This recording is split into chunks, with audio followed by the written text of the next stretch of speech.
Alright, no introduction needed. This is my new intro forever. Okay, I'm going to go through question 17 and 21 from the past paper.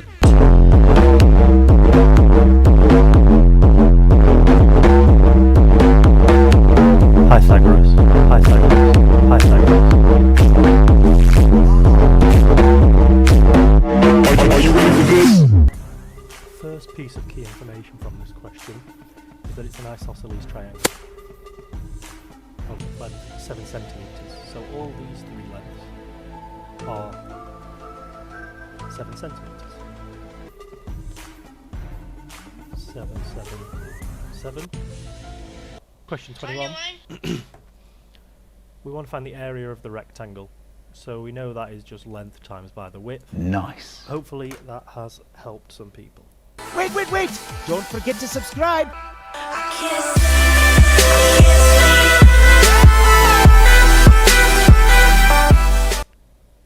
That's like the best thing I've seen. I've just been laughing for like 5 minutes straight.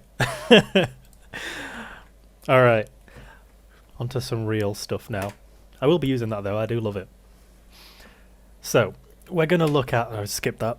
We're going to look at advanced simultaneous equations. So these are simultaneous equations that involve a quadratic or multiplied terms. So you can see all of these are quadratics, and we'll see a slightly different one on the next slide. That's one for you to have a go at afterwards. I'm going to do these two. So, A, the trick we want to do is kind of...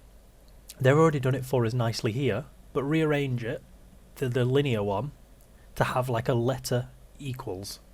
And then we can label up our equations. We can substitute 1 into 2. So we always want to do a substitution method with this, so hopefully we'll remember back to that when we did it with two kind of linear ones. And where it says y here, we want to write x plus 3. So x plus 3 instead of this equals to x squared plus 5x minus 2.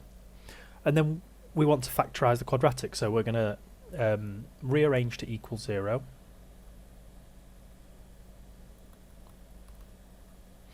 So I'm going to get 0 equals to x squared plus 4x minus 5.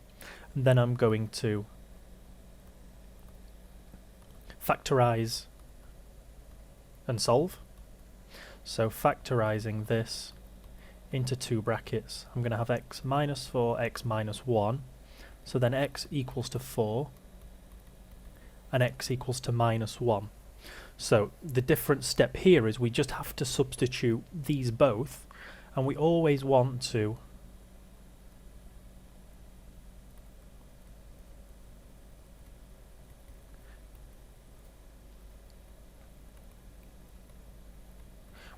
sub into the linear equation. If we sub into the quadratic equation, we'll end up getting a few too many solutions. In this case it would work fine actually. We'll see an example later where it wouldn't. So actually in this case it would be fine, but substituting into the linear is always better. It's just easier, isn't it? So let's sub x equals to 4 into it, and we'll get y equals to 4 plus 3, so y equals to 7. And then we'll substitute x equals to 1. I'm not sure why I wrote minus 1 there. That will be y equals to 1 plus 3, so y equals to 4. And afterwards, write your solutions out really clearly. So write solutions, and you want to write them as a pair. So x equals 4, comma, y equals to 7. That's these two. And then on the line below that, put x equals to 1, comma, y equals to 4. Because you want to keep them as a pair, because x equals to 4 and y equals to 4 don't work at the same time. It's pair 1 and pair 2. Okay, let's have a look at this second one, B. So they've already it's already arranged nicely for us. So let's sub 2 into 1. So we've got x minus 5 equals to x squared plus x minus 14. So then we're going to rearrange to make it equal to 0. These x's are actually going to cancel out. So we're just going to have x squared minus 9. So hopefully you're kind of seeing that this is a difference of two squares factorization. So that's x minus 3, x plus 3. We've got two square numbers there. We square root both of them and have a plus and a minus in the brackets. So x equals to 3 and x equals to minus 3. I'm going to sub into equation 2. And then, so when x equals to minus 3, I'm going to get y equals, x equals to 3, I'm going to get y equals to minus 2. And when I get x equals to minus 3, I'm going to get y equals to minus 8. So I've actually gone straight to my solutions there. I didn't feel the need to do the working out to figure out this. You might not always feel the need to do that. Okay, that one in the top right, could you have a go at that one, please? So you can just pause the video. Okay, so I'm going to go through that one now, and hopefully you've had a go and you link up and get the same answer as I do. So I'm going to label 1 and 2. I'm going to sub equation 1 into equation 2. So 2x minus 1 equals to x squared minus 2x plus 2. These x's are going to cancel out, actually. Oh, no, then. No, they're not. What am I on about? Can I undo? No. Okay, they're not going to cancel out. That would get us 2x squared minus 4x, because we're taking away 2x. And then this would be plus 3. So our factorization would be x plus 3, x minus 3, gosh, x minus 1. So then x equals to 3, x equals to 1. And then when we sub into equation 1 here, when x equals to 3, y is going to equal to 2 times 3, take away 1, so 5. And when x equals to 1, y is going to equal to 2 times 1, take away 1, which is also 1. So there are two pairs of solutions. And then some follow examples. So these again, these are two for you to have a go at, and these are the two that I'm going to have a go at. So this time they haven't set it up perfectly for us, so we're going to have to do a little bit of rearranging. It doesn't matter which letter you rearrange here to make the subject. You could have x equals or you could have y equals.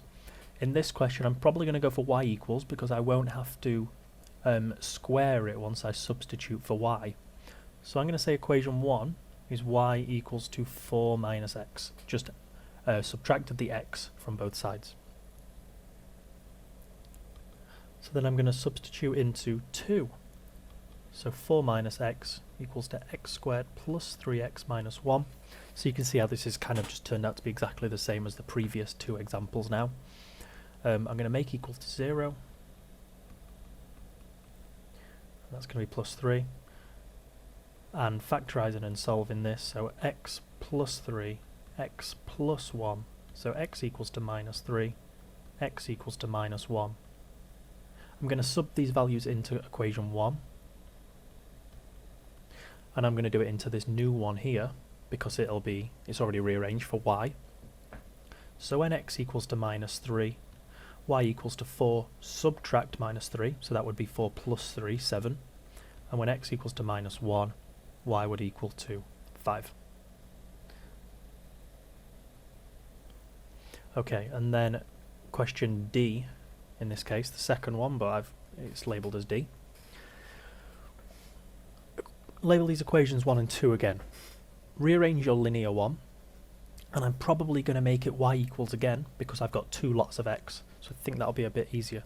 This one we might take a few steps to rearrange. Actually no, just one. So I'm just going to add the y to both sides. So 2x plus 4 equals to y. I'm then going to sub into 2. So 2x plus 4 equals to x squared plus x minus 2. Let's rearrange to make equal to 0. So minus x minus 6. And then factorise and solve this. So this is going to be x, we're going to have 3's and 2's in here, and I'm going to have minus 3 plus 2. So x equals to 3, x equals to minus 2.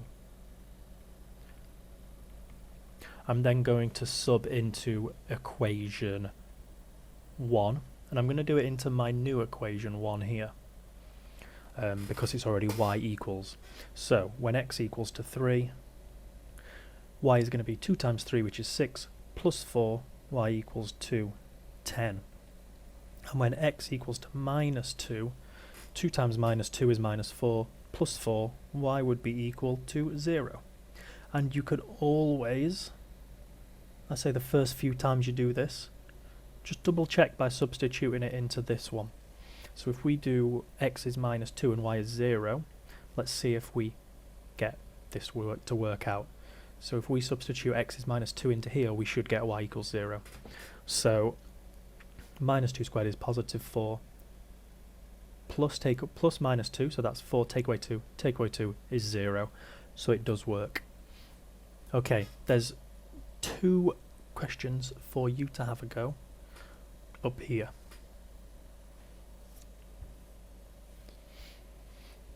Okay, hopefully you've had a go at them. I'm going to flick to the next slide where I've already done the working out. So for B, here we are.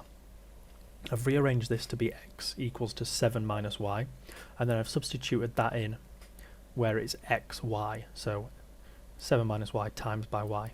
I've then rearranged to find my 2 values, and then I have substituted y equals to 5 into the equation 1, and I've got x is 2, and then I've substituted y equals 2 into equation 1 and got x is to 5, and then I've written my solutions out nicely here.